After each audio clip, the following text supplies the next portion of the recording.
ah gars yi man yéen a ma soxla de gis nga instant bi moom bu leen sax sonn. waaw. Ok, monsieur le maire, quelle appréciation faites-vous donc du vote après quelques heures? Merci de nous poser la question. C'est vrai que le vote se déroule correctement. Il faut dire qu'il n'y a pas encore une grande affluence dans les différents centres qu'on a eu à visiter. Mais tout de même, les citoyens sénégalais sont là. Ils sont en train d'accomplir leur devoir citoyen. Ils sont en train de le faire. Peut-être que d'ici l'après-midi, le nombre va encore s'accélérer et on aura certainement un taux de participation qui pourrait être acceptable. Pour l'instant, ce n'est pas le cas. Il faut reconnaître qu'il n'y a pas encore un grand rush, il n'y a pas une grande affluence, mais quand même, ça se déroule correctement dans le calme et dans la sérénité. Et on souhaite que ça se passe comme ça jusqu'à la fermeture des bureaux de vote. Voilà, à Pékin, dans certains centres de vote, il y a eu un léger retard par rapport au début du déroulement du scrutin. Qu'est-ce que vous en pensez?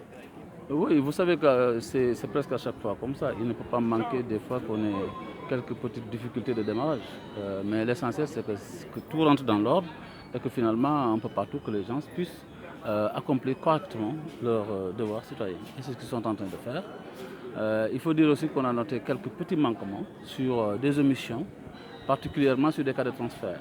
Je pense que ça aussi, il y a quelques cas qu'on nous a signalés, qu'on a vérifiés, on a fait le tour, on a essayé de voir. Mais c'est vrai que c'est plus des cas de transfert que des cas d'inscription. Et sur cela aussi, peut-être qu'il y a des corrections qu'il faudrait apporter. Mais la perfection, elle n'est pas de ce monde.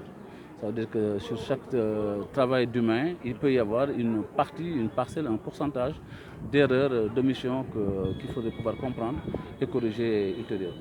Voilà, ci olof nga tënkal ñu ko par rapport à. waaw jërëjëf di sant yàlla bu baax di gërëm di sant waa Pikine yëpp di gërëm di sant Sénégal yëpp ci li nga xamante ne moom defe naa jaratu sax wax ñun Sénégal moom yàgg nañuy woote référence la ci pays africains yi kon woote moom xam nañ ko ñu ngi koy def te actuellement aussi ça se passe très bien nit ñaa ngi woote il faut dire tout simplement que nag vraiment nit ñi génnaguñu ni ñu war a génnee parce que boo demee da ngay gis ne comme fii comme partout ailleurs ci yenn centre yu wër affluence bi demeegul noonu wute nag élection locale yi wala élection présidentielle mais noonu la aussi donc ñu ngi xaar xëy na fii ak ngoon bu demee ba kër gi xaw a commencé sedd nit ñi dañuy commencé génn balaa ñoo tëj bureau yi yaakaar nañu dañu am benn taux de participation bu acceptable pour l'instant yeggagul foofu mais ñuy rafetlu daal vraiment ni muy demee mooy ci calme ci dal nit ñi xam ne bon woote la woote pare ñu pare voilà ñu xam ne loolu la yàlla dogal lépp loo xamante ne war na ci génn aussi ñu nangu ko loolu moom mooy li nga xamante ne moom lañ ci mën a wax bu weesoo loolu xanaa am na ci quelques cas yu ñu gis rek yoo xam ne ay cas d'omission la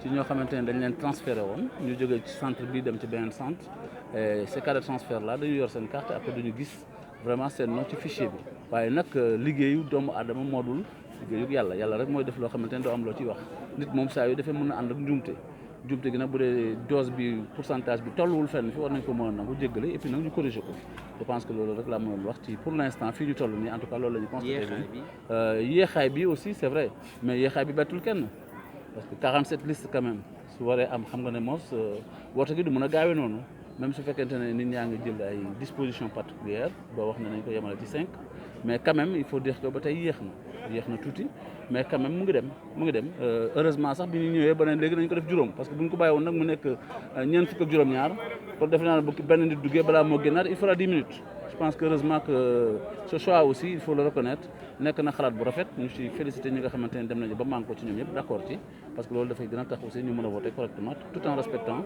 vraiment le choix et la liberté de chaque citoyen.